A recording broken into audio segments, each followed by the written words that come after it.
How's it going, Tftv? My name is Jack, and welcome to my preview for the Bournemouth game at the City Ground, the first home game back in the league. It's not going to be an easy one by any stretch of imagination because Bournemouth are a very good side. One of the teams you'd expect to be up there and battling for promotion. I think, I was talking to somebody at work today, and we were saying that if they don't get out the league this season, it might be a slippery slope, a bit like us. It could be quite a difficult task for them to achieve getting back up if they don't get up this season because of the parachute payments will start to decrease. Other clubs will come into the league with more money. Clubs around them will start to get more money. They'll sort of join the middle of the pack a little bit, and it could be a bit of like a Stoke kind of thing, so you need to really look at getting up if you're Bournemouth this season. Last season it was ideal, really. This season it's a must. So yeah, they're going to be right up there, you must imagine. But I think it's going to be an interesting game.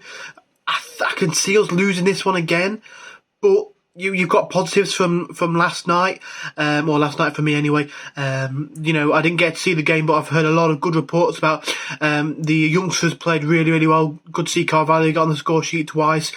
Forner getting man of the match. I highlighted him in pre-season, and he's looked really, really good. Somebody who is really composed on the ball, really calm. Looks like he belongs in this league, which is fantastic to see. Finn back doing well down in that right back position. I don't think that's his natural position, but filling in there and doing a really, really great job. Baba Fernandes again. Somebody who's not really accomplished. So we might see some of the youngsters feature a bit more this season, maybe feature on Saturday. Again, I'm not going to be able to watch this game again because I'm away a long weekend, which is a bit of an annoyance. But hopefully after that I can start getting back to games. I can start watching more games week in, week out, and really being able to give you proper feedback about the games, what I think, and that sort of thing. I don't really know why anyone's that bothered what I think. I'm just waffling to the camera, but Dan keeps me coming, so I'll keep producing the video. So yeah, but this one is going to be hard. They've got some really good players, to be honest with you. Marcondes, we were after him. He looks like he's a real player. Lewis Cook, somebody who's highly rated as a youngster at Leeds, and he's doing well. They've done really well to keep hold of him because you could see the likes of Crystal Palace going for a bit of a rebuild. They could be after him. Did well to keep hold of him. They've got Stanislas, Solanke, Danjuma, who caused all issues last season. So, it's not going to be an easy one by any stretch of the imagination. My head's saying 2-1 Bournemouth. My heart's saying 2-1 Forest. I'm going to say 2-1 Forest. Got to be positive. Keep the positive vibes coming. Some of the youngsters who I would like to see start or be definitely featured at the least would be Forner. Love to see him in front of the defence. Maybe someone like Finn back at the back, or Baba Fernandes would be pretty cool to see. But you've got to look at the players coming through: Harbottle, Canate, like I say, Forner back, Fernandes. It's just superb to see. Johnson, Myton as well. It's just really, really brilliant. And we must have one of the, if not the best academy in the league. We've made so much money out of the academy. We've got so many players coming through the academy. It's really, really exciting times for Forest. And it shows, if you're a youngster and you're looking for a club that you're going to get progression to the first team, then Forest is definitely one of them. A club who's very centred around their academy, got a really good structure and a really good setup. Gary Brazil doing an absolutely excellent job there. So, it'll be really interesting to see sort of which youngsters make that step up. Jaden Richardson, he's somebody that I forgot as well. But in terms of my lineup just to start against Bournemouth, I think you're going to have to say, it's difficult. Do you give Horvath a go? I didn't get to see the game. Apparently he didn't do very well with a free kick, but other than that, I have not heard anything bad about him.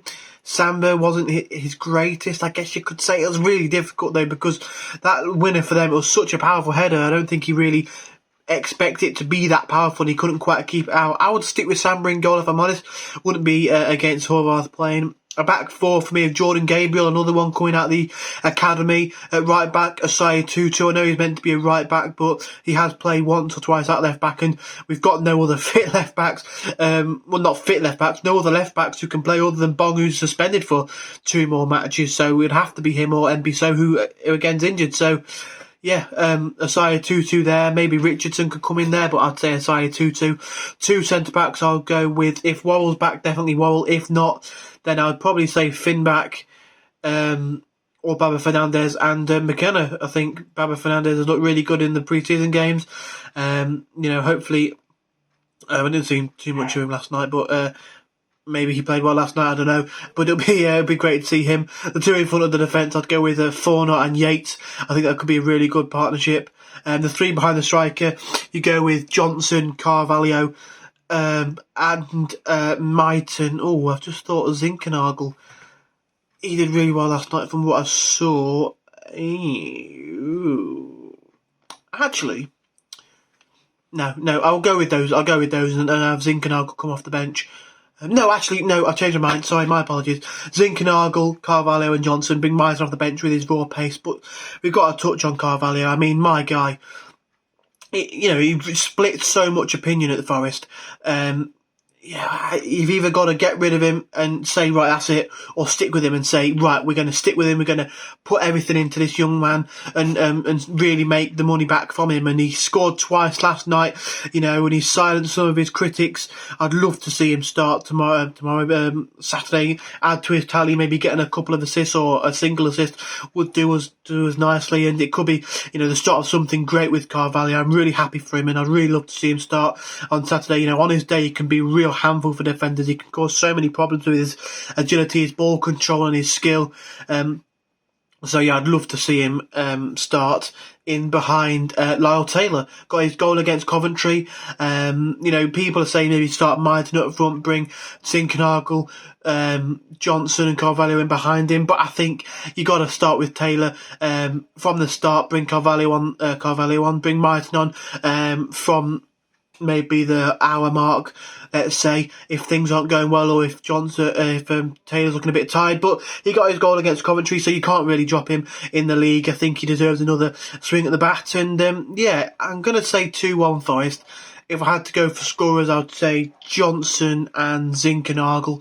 But I think my head's saying 2-1 Bournemouth, and it could be another loss. But they're a really good side. There's no shame to lose to Bournemouth. But I think if we're on our game, we could win 2-1. If we're not, then it'll be 2-1 loss. But yeah, let us know in the comments what you think, who you think should start, which academy players you're looking forward to seeing more of.